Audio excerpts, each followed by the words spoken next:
All right, let's get right into it. That forklift practical test, it can feel like this huge wall standing between you and that new job, right? But it really doesn't have to be. We're going to break down the most common and easiest mistakes to avoid so you can walk in there with confidence and walk out with your certification. So the big day is coming up. I get it.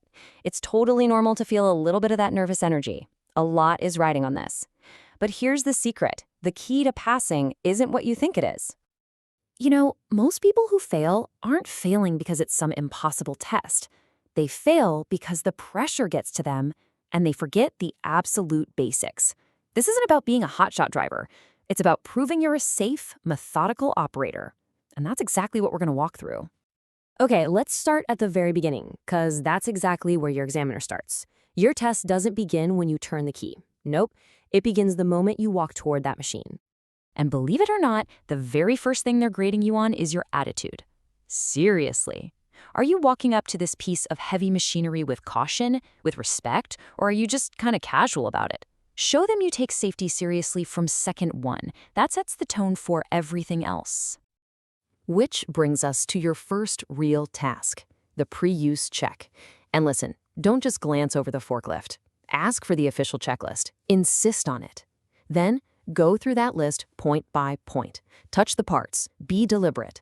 The examiner is watching to see if you actually know what you're looking at. And here's why that's so important. If you rush through that check, or worse, skip it, that's an immediate 5-point penalty. Boom. You're starting the test already in a hole over something so simple. Don't give those points away. All right, inspection's done. You're in the clear. Now it's time to get moving. This whole section is about showing you have control and awareness before you even have a load on the forks. I know. This sounds like the most obvious thing in the entire world, right? But you would not believe how many people get dinged on this. When you're nervous, you just kind of drive from memory. Don't do it. Physically turn your head, look where you're going, especially in reverse. It's an easy 5 points to lose if you don't. Let's talk about the horn. Yeah, I know. In a real warehouse, you might not be honking it all the time. But on your test, the horn is your best friend. Every time you come to a blind spot, a doorway, or a corner, you give it a little toot. It feels a bit weird, but the examiner is listening for it. Forgetting it can cost you up to 5 points. Next up, where are your forks when you're driving? There's a perfect little sweet spot, a real Goldilocks zone. If they're too high, you're making the whole machine top-heavy and easier to tip. Too low, and you're going to scrape the floor. You want to keep them hovering in that safe zone, about 5 to 10 centimeters off the ground. Okay, deep breath. This is it, the main event. Picking up, moving, and placing a load. This is where every single move you make is under the microscope. Okay, everybody listen up. If you only remember one thing from this whole explainer, make it this. This is the absolute golden rule. You never, ever use the hydraulics, lifting, lowering, tilting, while the forklift is moving. Ever. It's a huge safety no-no and pretty much a guaranteed fail. Stop the truck, then move the forks. Period. So let's make it easy. Just think of it as a simple 4-step dance.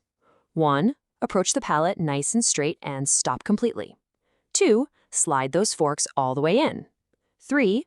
Lift just enough to clear the ground and give it a little tilt back. And 4. Look around you, make sure you're clear, and then move off. That's it. Now, all those little details, they matter a lot. Because this is where you can just bleed points without even realizing it. You slightly rub the forks on the side of the pallet, that can be a 3-point deduction.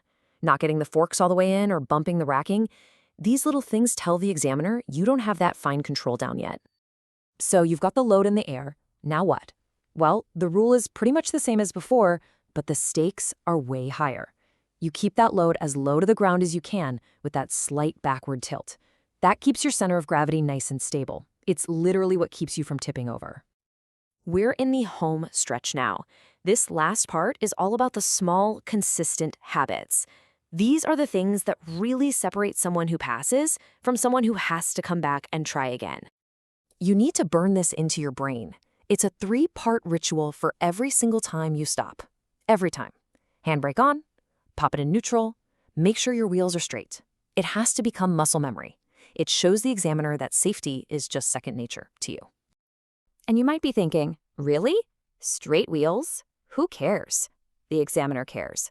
A lot. Just having your wheels a little bit crooked while you're stopped can be a 3-point deduction. Imagine losing 3 points every time you stop. It adds up fast. You know, we've covered all these technical details, all these point deductions and procedures, but every single one of them is built on one simple, non-negotiable foundation of safety. I mean, it's the very first thing you do when you get in and the last thing you do before you get out. It is not optional. It is there to save your life. An examiner will notice if you're not wearing it before you even move an inch, and it is an instant, automatic, no questions asked fail. Don't even think about it. So let's wrap this up. Here's the bottom line. People don't fail this test because they're bad drivers. They fail because when the pressure is on, they forget to be safe drivers. The whole test is just to see if you've made safety your #1 instinct. Master these basics and you'll be golden. So there you have it. You've got the blueprint. You know exactly what they're looking for. It's not about being fancy. It's about being safe and disciplined. So the question isn't just if you'll pass. It's what amazing job are you going to go get once that license is in your hand?